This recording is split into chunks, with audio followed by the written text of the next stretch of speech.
Okay, No, let's well, do it. Let's start with the main event. Let's start with the big stuff. it is the big stuff. And of course, it is Universal Championship match Roman Reigns versus his cousin Jey Uso. This will be decided in tribal combat, Mhm. which means anything goes. And Reigns is putting his status as tribal chief on the line as well. So Mhm. he loses his belt and I guess some business cards. I don't know if the tribal chief has business cards, Okay. but he would be losing that red lei that Mhm. signifies that he is the tribal chief. Right. Yeah, And yeah. yeah, so like putting his status as the tribal chief on the line. I mean, that's Yeah. big stuff, right? Does Jey Uso lead the bloodline after this? I don't think that's Does where. Jey Uso just take all his stuff and keep calling himself the Bloodline? I mean, I don't know what happened. Like, there's a part of me Mhm. that thinks Jey Uso could lose this match to Roman Reigns. Yeah. It could lead into a feud between Roman and Jimmy, but at the end of it, I could see the Usos going back right in with Roman. That was kind of what already did happen with main event Jey Uso. He Mhm. eventually did kind of go back with Roman. And I wonder if they do that or if the Usos and like everybody stays apart. Yeah. I don't know. It's interesting. I guess it depends how it goes down. Like there's really not a lot in my logical brain that says yes, Jey Uso is walking out No. of here with the title. But my other brain, Mhm. my wrestling fan brain is The like, one in your stomach? yes, yes, Oh, indeed. okay. That's right. uh, I keep a brain there. oh, good. Yeah, yeah. Lots of storage. Hmm. Um, I start thinking, what if, and what if, let's say, someone decides to cash in? Priest Yeah. decides to cash in. What if, say, someone's more famous cousin shows up and causes a problem for some Mm. reason? He's mad about Black Adam still, so he's just taking it on his family. I don't know. What Yeah. if, there is a few scenarios where Roman Reigns could lose the title here and still look, strong in the I mean, process. you could always have him lose and then have him win back the title and the status as tribal chief later. But then you Yeah, lose everything you've built with this 1000 plus day title reign that Roman's doing. So you have to be right. willing to throw that out to have the big Jey Uso pop. And I just don't. I mean, maybe I don't know, but it doesn't seem likely just because, well, if they weren't all in on a gigantic title reign for Roman Reigns, then Cody would have won at WrestleMania, you know? Yeah, maybe, Yeah, maybe. but it's not really about like I don't think this match, what I'm looking forward to about it has nothing to do with the result because I do think Roman's winning, but it's about like what happens in the story. Mhm. Everything in Roman matches on pay-per-views all year. I mean, they all have a big storyline element that happens. At Royal Rumble, it was Sammy finally had to stand up Yep. to Roman because and then at WrestleMania, Roman win. Like everything's furthering the story. Mhm. The Usos finally turn on Roman at Money in the Bank. Was it Money in the Bank? I think it was Money in the Bank. I think, yeah, in And London. yeah, yeah. So what's the next big thing to happen? And I think some options are Jimmy Uso Mhm. returning. I think is probably pretty likely. Yeah, So yeah. he could factor into the end of the match as well.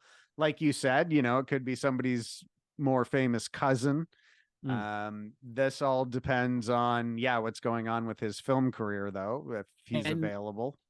just a note on that, the only reason that I think that is a possibility is because I feel like that is the only thing big enough for WWE to be like, yes, we will throw away the streak.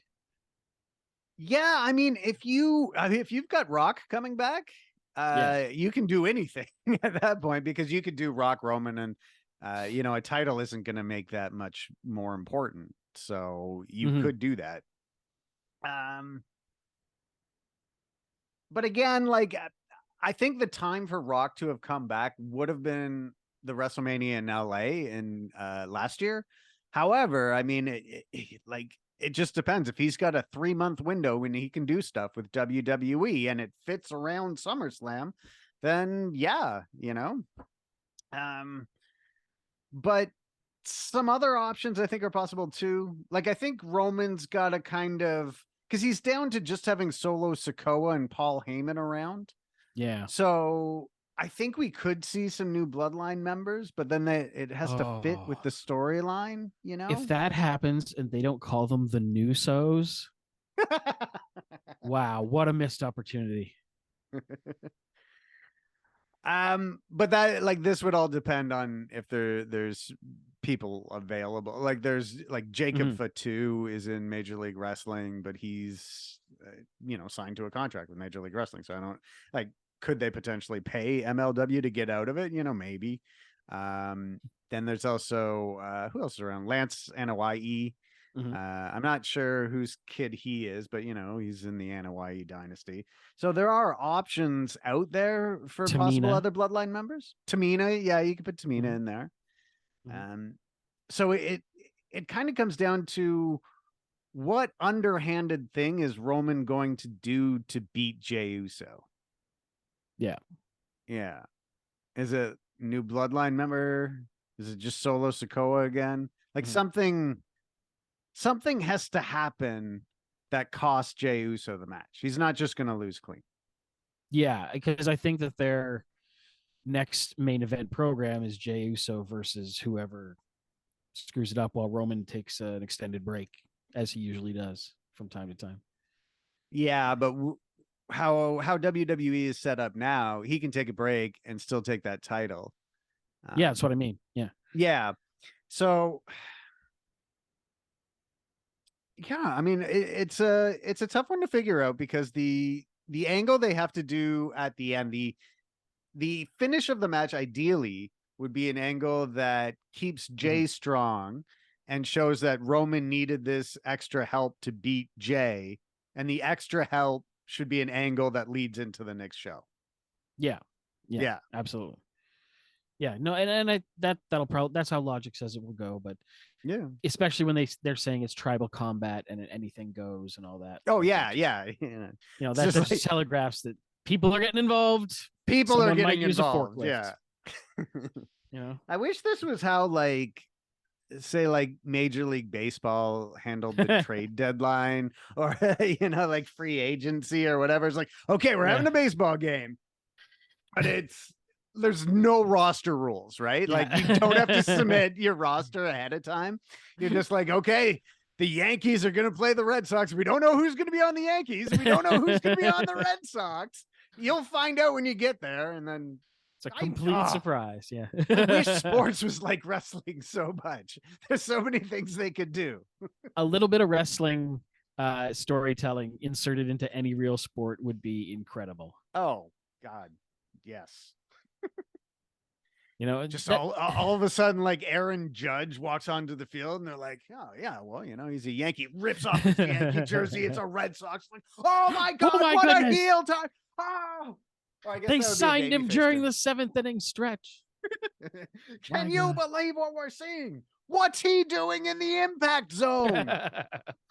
What's an impact zone?